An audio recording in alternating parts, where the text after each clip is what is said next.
Hey guys, what's up?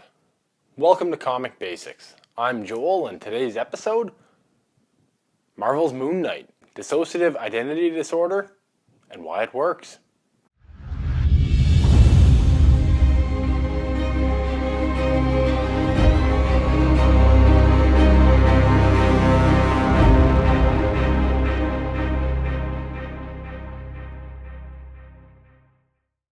And I quote, "I don't wear white to hide myself. I wear white so they'll see me coming. So they know who it is. Because when they see white, it doesn't matter how good a target I am. Their hands shake so bad, they couldn't hit the moon." Of all the characters in comics, none have the ability to be as captivating as Marvel's Moon Knight. Not only is he one of the most interesting characters under Marvel's umbrella, but he's also one of the most underrated. Moon Knight, for lack of a better description, has spent his existence trying to turn from B-list Marvel character into an A-list Marvel character. Something that Iron Man did when he started the MCU. Moon Knight is a martial arts expert who, as a result of his business dealings, is wealthy beyond measure. He dishes out his own personal form of justice, and his justice isn't something to be trifled with. He operates on top of the Dark Knight skies, and does so at a level different from most other superheroes. If all of this sounds familiar to you, you're probably on the right track. Moon Knight has often been considered Marvel's answer to Batman.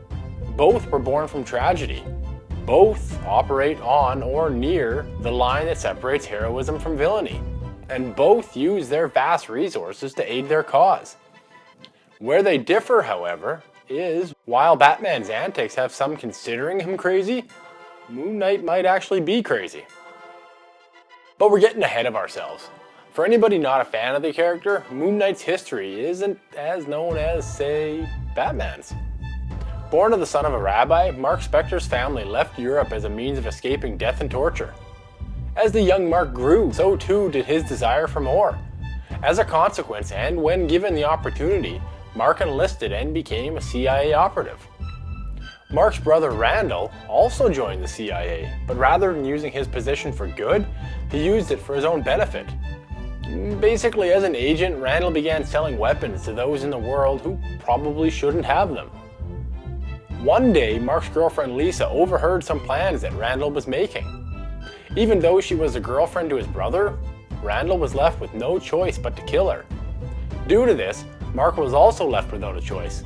He hunted down Randall and beat him to the point of irreparable injury. Now disillusioned with the CIA, Mark left the organization and began his life as a mercenary. He took up work under Raoul Bushman. While working for Bushman, Mark suddenly became aware of the kind of people he was associating with. This led him to question exactly what he was doing and where his life was headed. At no point was Mark's concern more apparent than during a mission in Africa. While on the continent, he, Bushman, and the team that accompanied them stumbled across the dig site of famed archaeologist Dr. Peter Al-Raoun. Believing the site to be that of an Egyptian pharaoh, Bushman killed the doctor. Mark, not wanting to hurt innocent people, did all he could to save the doctor's daughter Marlene, who was also at the site. Frustrated by Mark's betrayal, Bushman violently attacked him, leaving Mark clinging on to life.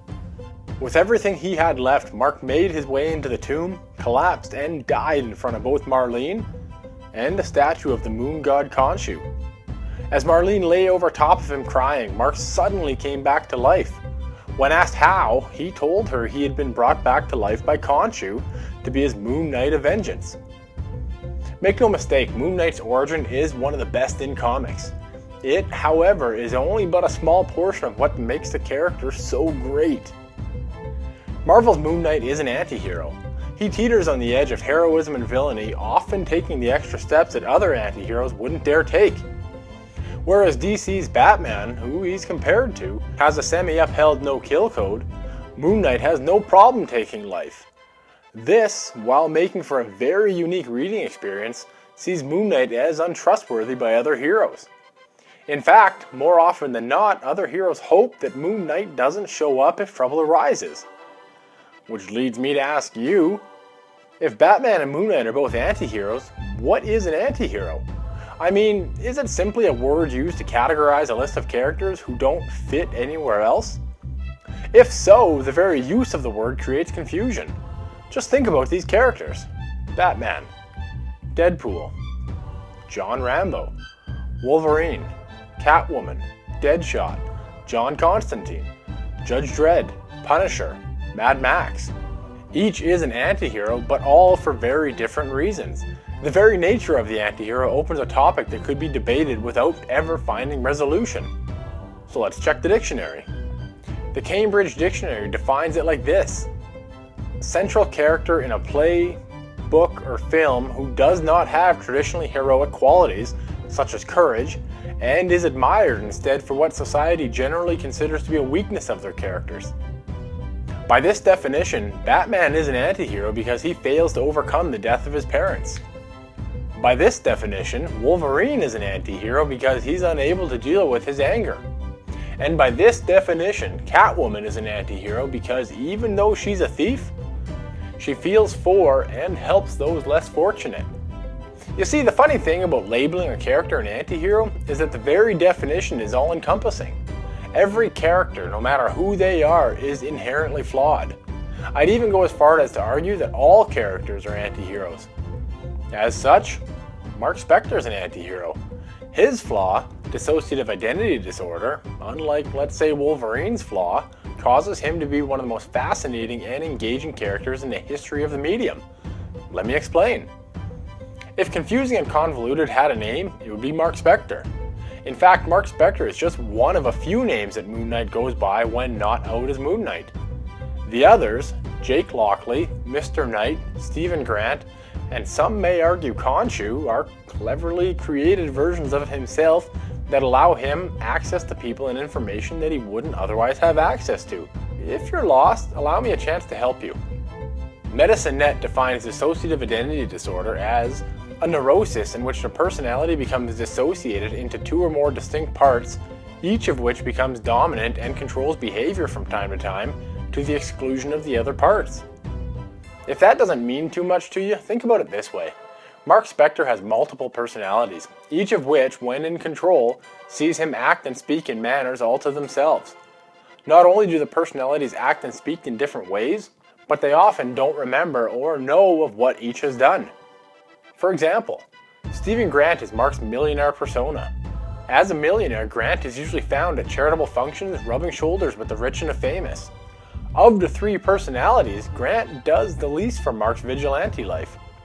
Certainly it's Grant's money that funds Moon Knight's endeavors, but outside of that, Grant is all but useless. His second personality, Jake Lockley, is, outside of Moon Knight, Mark's most violent form. He has a short fuse and is known to use less than admirable measures to get what he wants. Lockley patrols the world at a street level and, as such, often becomes aware of activity well before it happens. Of the many personas he possesses, Lockley is one of the most fun to watch. Mr. Knight is a newer addition to the Moon Knight story. Whereas Moon Knight uses force, violence, and brutality to get what he wants, Mr. Knight typically acts within the confines of the law. Because he works within the confines of the law, he can often be found helping the police. All of this doesn't mean he won't get his hands dirty if needed, but instead simply means that he prefers not to. And then there's Khonshu, the supposed god who bestowed Mark with power. Since Moon Knight's creation, most have thought that Khonshu, while a god, is nothing more than a mental representation of Mark's beliefs. And if you think about it, it makes perfect sense. Khonshu has never been seen, heard, or felt by anyone other than Mark. Instead, he's a figure that Mark claims to have been responsible for bringing him back from death. Of course, this assumes that he actually died. The story has always been the same as I told it before. Mark died and Khonshu brought him back. But did he actually die? Or is Khonshu just a personality made up to explain Mark's behavior? We may never actually know, so let's focus on what we do know. Most of what causes Mark's pain is caused by Khonshu. Think about this. If not for Khonshu, Mark would have died on the altar. Therefore, if dead, he wouldn't have been able to create so many alternate personalities. Khonshu is exactly why Mark Spector suffers, and therefore, we should feel sympathy for him. But we don't. And why? Simple. It's because of Khonshu that Mark Spector is so interesting. It's because of Khonshu that Mark Spector is filled with so much personality. And it's because of Khonshu that we tune in each month to find out what sort of pain Mark finds himself in. What I'm saying is that Khonshu, not Mark Spector, is the driving force behind Marvel's Moon Knight character. And it's because he drives Mark that the character works so well. Mark is locked in an eternal battle with himself because he's lost control over who and what he is. Khonshu did that. No matter how hard he may try, the Moon God toys with Mark and bends him to his own will, all of Mark's own design. On the day he died, he made a pact with Khonshu that if brought back, he would do whatever was asked of him. And he, for better or worse, does exactly that. Khonshu is the cause and effect of Mark's life. As a character with an already frail mind, spending your life indebted to another is no way to live. Dissociative identity disorder, DID, and Moon Knight are linked so much that recently Mark was admitted to an insane asylum. While at the insane asylum, workers and doctors tried to convince Mark that Moon Knight was nothing more than Jake Lockley, Stephen Grant, Mr. Knight, or any other personality he had created. And if true, it adds a whole new layer to Mark Spector. People with DID often create alternate versions of themselves as a coping mechanism of whatever is currently happening to them. According to the Cleveland Clinic, about 90% of the cases of DID involve some sort of abuse. The trauma often involves severe emotional, physical, and/or sexual abuse. It might also be linked to accidents, natural disasters, and war. Dissociation is often thought of as a coping mechanism that a person uses to disconnect from a stressful or traumatic situation, or to separate traumatic memories from normal awareness. It's a way for a person to break the connection with the outside world and create distance from an awareness of what is occurring. Mark Spector is the breathing definition of this. He is the son of a Holocaust survivor who fled Europe to escape persecution. He enlisted in the CIA, watched his brother follow suit, and then had to cause extreme harm to him. If it weren't bad enough, he became a mercenary and performed some of the most heinous crimes imaginable. Then, after finally having a moment of clarity, was killed. The challenge with the disorder, as we see in the character, is memory loss. More often than not, those affected, Mark included, lose total control and cannot remember what happened while acting as another. Jake Lockley, Stephen Grant, Mr. Knight, Mark Spector, Khonshu, Moon Knight?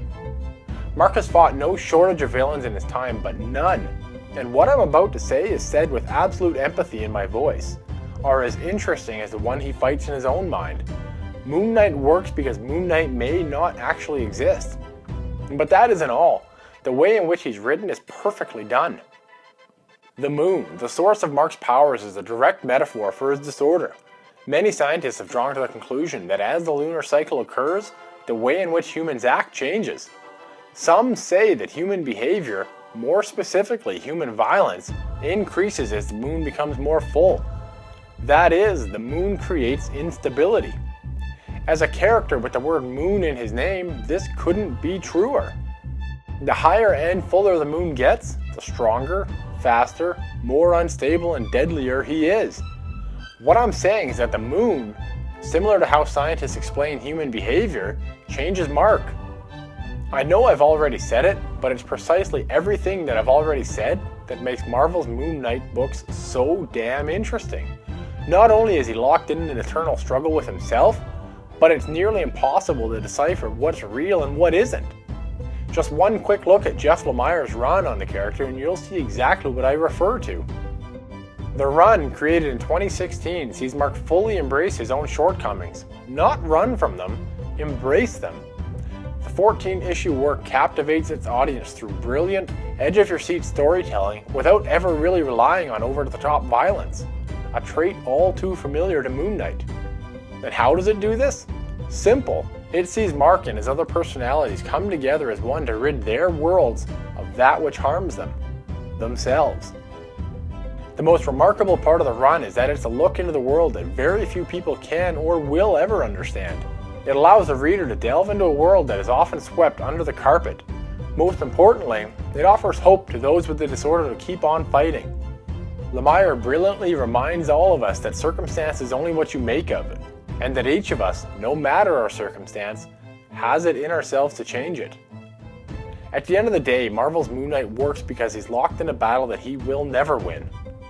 He doesn't require high-profile villains, a laundry list of superpowers, or anything else most good heroes require. His character is endured because he hasn't had to lean on the success of others to remain relevant. Moon Knight, like so many other great characters, has enabled writers to shed light on real-world issues. It's been done with Black Panther and discrimination, Ra's al Ghul and environmentalism, Warlock and religion, and so many more. I've been saying it for years and I'll say it here. Comic books are the gateway to understanding the world just a little bit better. So may they be around forever. And I'm going to wrap it up here. I hope you enjoyed that, and if you did, please hit that subscribe button. Thanks guys. Look, at the end of the day, I know there's a million YouTube channels out there, and for you to spend a few minutes watching one of my videos really does mean the world to me. I can't thank you guys enough.